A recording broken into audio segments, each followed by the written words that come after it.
What's up? There I am. Just want to do a little video kind of about this car, my kind of final verdict on it, how I feel about it. I'm sorry about those two little specks on my camera. I'm not sure what those are. But I've had it over 6 months now. I've gotten to know it pretty well. I daily drove it from about late March till late May, early June, and then I pretty much, she's pretty much been on weekend duty since then, which I like. It kind of makes it feel a bit more special. It makes me like it a bit more than just like, you know, seeing it every day and being like, oh, here's this imperfection, you know, every time I park it. So it definitely helps me feel a little better about the car. But I'm gonna kind of compare, like, now that I've had the car 6 months and I know it pretty well, how I feel about the experience with the S197 as compared to the new Edge. And as I'm kind of going to be judging these based on, like, not necessarily my two cars, but like in general how I feel about them, because I feel like I've had two pretty good examples. Like this one, yeah, it's not perfect, has a couple odd rattles and squeaks to take care of, but overall it's a solid car, drives really good, and I've had a good amount of fun in it. It's different kind of fun than my 2-valve was, but I think that the kind of fun that I've had in this car is better fun than I had in my 2-valve. I will say that, because this one just, it may not be as enjoyable to drive. Like, I mean, I know it's easier to drive in traffic and everything, but it's just not as enjoyable because, you know, it's not as cool looking, you're not as loud, it doesn't turn quite as many heads. But I do think I've gotten more compliments, like just random compliments, on this car than I ever did in my 2-valve, because people just seem to recognize these cars more. I've had a lot of like when I was little and I saw these cars, which is part of the reason I got one, because I just absolutely loved this body style. And they're amazing looking cars. I think stock for stock, these look better, much better than the 2-valves. Like, if I had to have a stock one, I'd have an S197. Because the new Edges, they look great all the time, but like even the V6s I think look better than the S197s. But like stock for stock, unless you're, you know, got a Cobra or a Mach 1, but that's like, you compare that to the Shelby is obviously cooler. But yeah, I think though that as far as quality goes, like, before I got one of these cars, my biggest worry, and something that everybody told me, oh, the quality sucks, oh, the quality sucks. Yeah, it's not quite as good. Like, my brother's got an Audi A4. The quality is nowhere near as good as that car. I didn't expect it to be. But I will say that it definitely exceeded my expectations, because, like, in my 2-valve, like, everything you touched made that noise. And in this car, it's really only the radio bezel, and that's it. Like, it's a solid car. Like, there's no, everything fits right. Like, all these gaps are even. Everything fits nice and tight. I like it. I will say that one thing that I do not miss from the 2-valve is the interior quality. I like how the 2-valve's interiors look. A lot of people don't, but I think it's a really clean design. I like it. It's unique. So is this car. This car has one of the better interiors of any car I've ever been in. Like, my brother's Audi is nice, but I just like the way this interior looks. Like, I like the retro dash. I like the retro, like, the chrome vents. I like the chrome gauge surrounds. I like everything about this interior. I also like these aluminum dash panels right here. I think it makes the car look really, really nice. I just like all the little details that they put into this car that they didn't do the in the new edges, because pretty much all the new edge interiors, an exception of like some Mach 1s and Cobras, were the exact same. It didn't matter which trim level you had, but these cars, the interiors truly do look different. Like if I had a base model, it'd be cloth seats, black door panels, black door pulls, black dash. It wouldn't have these cool 6-gauge gauge cluster. It would be a black steering wheel with no leather. There really was a difference. I mean, there was some minor differences in the new edges, but I think as far as interior goes and interior quality, because this car, when I'm going down the road, there's no rattles at all. It's put together, and the new edge stuff rattled a little bit. Like, you know, it just wasn't as nice. But these interiors are really nice. I really like them. The only bad things about them are these door panels. They sag, and the gauges sometimes act up. I've got a malfunctioning battery gauge. Cry me a river. But overall, they're pretty good. I like them. It's a really nice look, and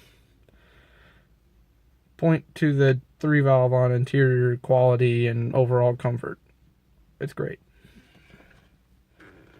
Oh, and also user friendliness. This interior is very easy to figure out. The new edges weren't that hard either, but like the radio buttons were kind of small. I know I have like an aftermarket radio, but the radio is hard to figure out, and like all the weird knobs and stuff to turn things on.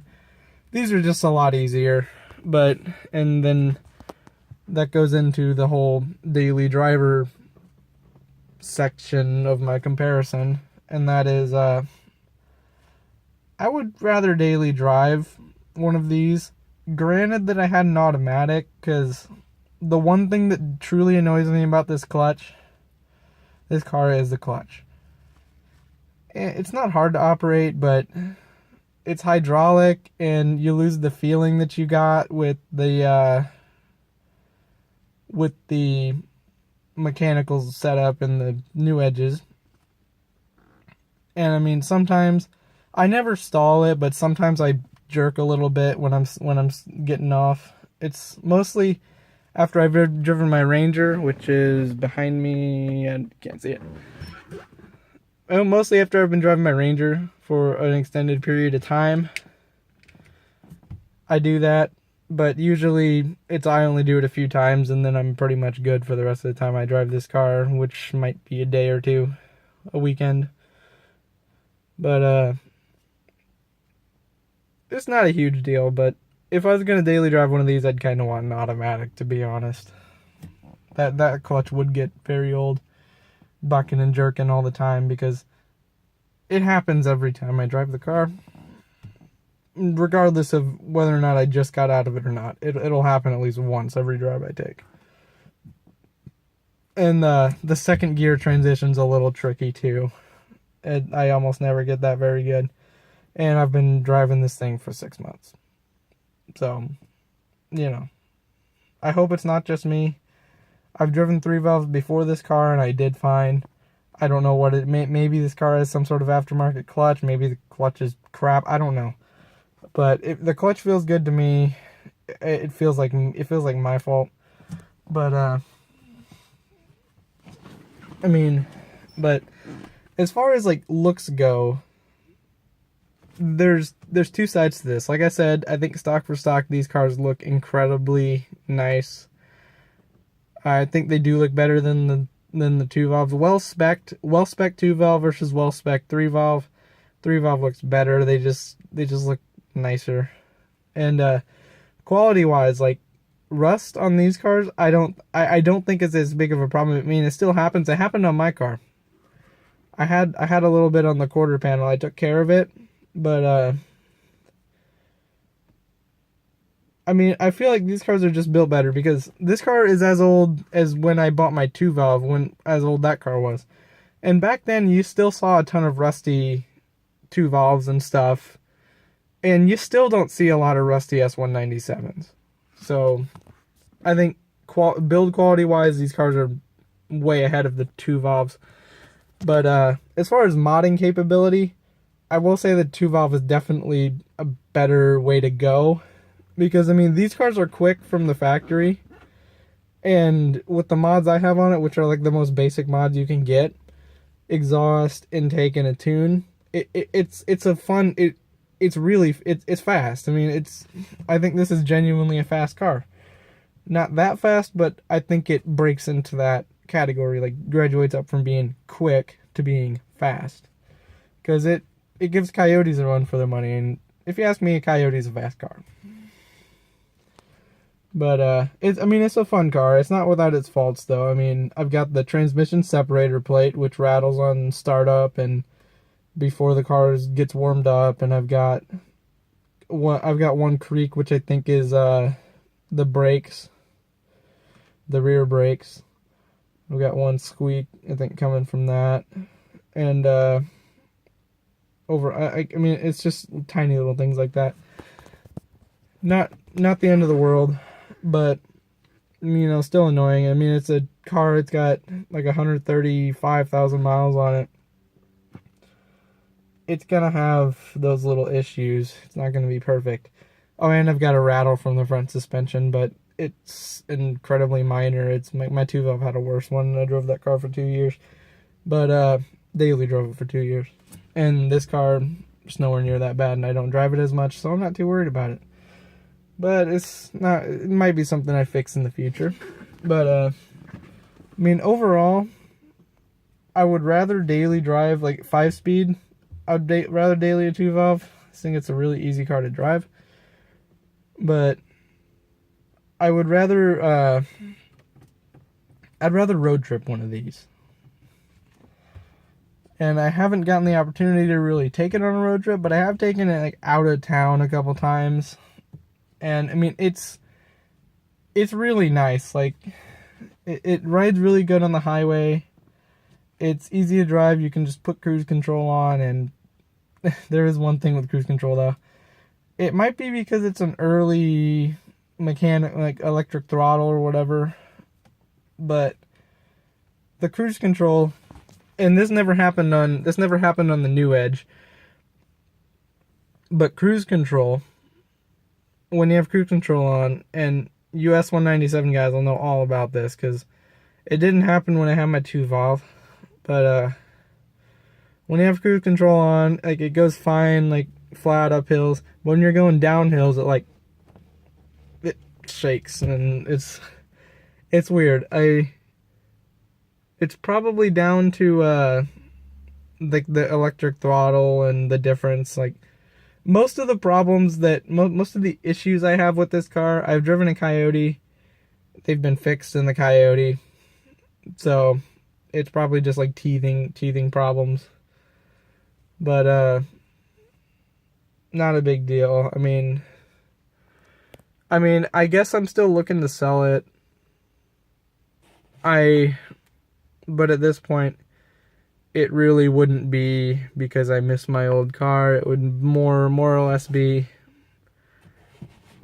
like, because I'm not really looking to buy my old one back anymore. I was at first, but it's just out of the question now because the current owner of it overpaid for it, and I'm not gonna pay that much just to get that car back. Just know this. The new Edge I was looking at, it's a 2003 Sonic Blue GT, 74,000 miles.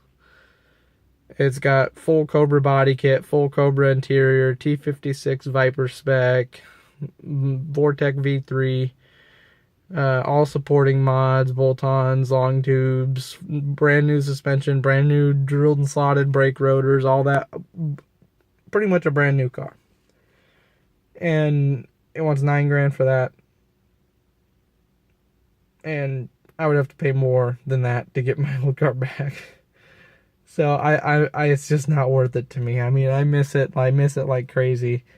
And one of these days I might end up buying it back, but no time soon. But I'm not really so you know, let's sell this car as I was. I mean, because I figure if nobody's coming to buy it, which I don't know if somebody's gonna, I don't really care. I'm not gonna get ass fucked on the price just because I want to get rid of this car, because I don't need to get rid of it. There's no reason I need to get rid of this car. So that's kind of changed my thinking, and I might, rather than trying to sell this car, I might just put a bit more money into it, because the reason I was kind of burnt out on it was because I kept having to fix things that were worthwhile to fix, but it just felt like my money in this car, like, just to give you an example, let's say I have $3,000 into this car, which I don't think I have quite that much since I bought it, obviously, like on top of the price of the car. I don't think I have quite that much, but I think it's close. But probably $2,500 of that is all in stuff that you're not going to notice ever. And I mean, it like I said, it's worthwhile to fix. Like the quarter panel, I had to put a new front bumper on it, as you saw in the previous videos. And I've done some minor cosmetics and minor performance mods. Like not everything has been for nothing, quote unquote, but so much of it has that I just kind of got burnt out on it, and I really wanted to sell it. But I mean, at this point, I'm open to putting a little more money into her, like maybe exhaust, tinting my windows, get rid of the fishbowl, and I might swap this old girl out for an MGW. But and at some point I might do wheels and tires, and over the winter, granted I still have the car, I'm going to be fixing up the interior a little bit. Main three things would be, I'd want to do an Alcantara steering wheel from a 2011 or newer. So that means you just get the newer look and the Alcantara. I would want to do the 10 to 14 door panels. I don't care if they have the leather, the vinyl, whatever. I just want 10 to 14 door panels, because they're not that expensive. I found them for like $130 for both of them, all day long, in pretty much any color I want. And it's a bit of a project to put them in, but they fit, and that's something I want to do. And I might do something with the seats, although I'm not too worried about it. The worst on the seats is on this side, that bolster, that, and then there's a little split in the seam on the lower back portion, which I forget it's there all the time, so not a huge deal. But if I fix other things, that might be something, because seats are, if I want some OEM like 2013 leather or even cloth seats, black, may as well. I found them for like $350. That's not too bad. Although I might do the Brom Racing. I like those too. And in that case, I would probably do a rear seat delete. Just because I wouldn't want, like, because I'd probably get like black with red accents and red stitching on those, on the Brom Racing. Look them up. BRAUM Racing. They're not really super mega high quality, but they look cool, and from what I've heard, they're fairly well priced. So I might go that route. I've seen them in these cars, they look pretty good. But as for anything else, like I said, maybe exhaust, maybe some other minor cosmetics, like my window tint, and well, not really cosmetic, but it would kind of change the look of the shifter, my MGW. And maybe another couple, like maybe tint my front lights, and just do maybe my third, like tint all the lights and markers out. And eventually wheels and tires, maybe, if I decide I want to, but I'm not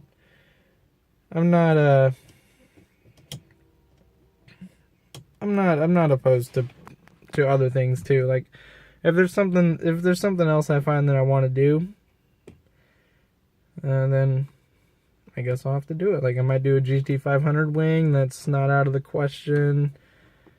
But I'm really thinking that the first things I do to this car are going to be exhaust. I haven't really nailed down which one I want yet. If I could, I don't know if my uncle still has his stock H pipe from his car, because he's got a 3-valve. But if he does, I might swap mine with that one and do some muffler deletes, because I know that sounds amazing. Or I might just do some Borla mufflers on this car. Probably the Stingers, because I don't want to be like, I don't want my ears to ring when I get out of this car, and I don't want it to be incredibly drony on the highway. It's going to be drony with Borlas anyway. But, you know, probably I'm leaning more towards the Borlas, because I really like that sound. I know it sounds good with the off-road mid pipe. And I just hate these dual chambers. They sound good at about 2,500 to $3,000, and then they just get quiet. I don't like them, but that's pretty much it. I know it was long, but there's a lot of information in it, and that's all.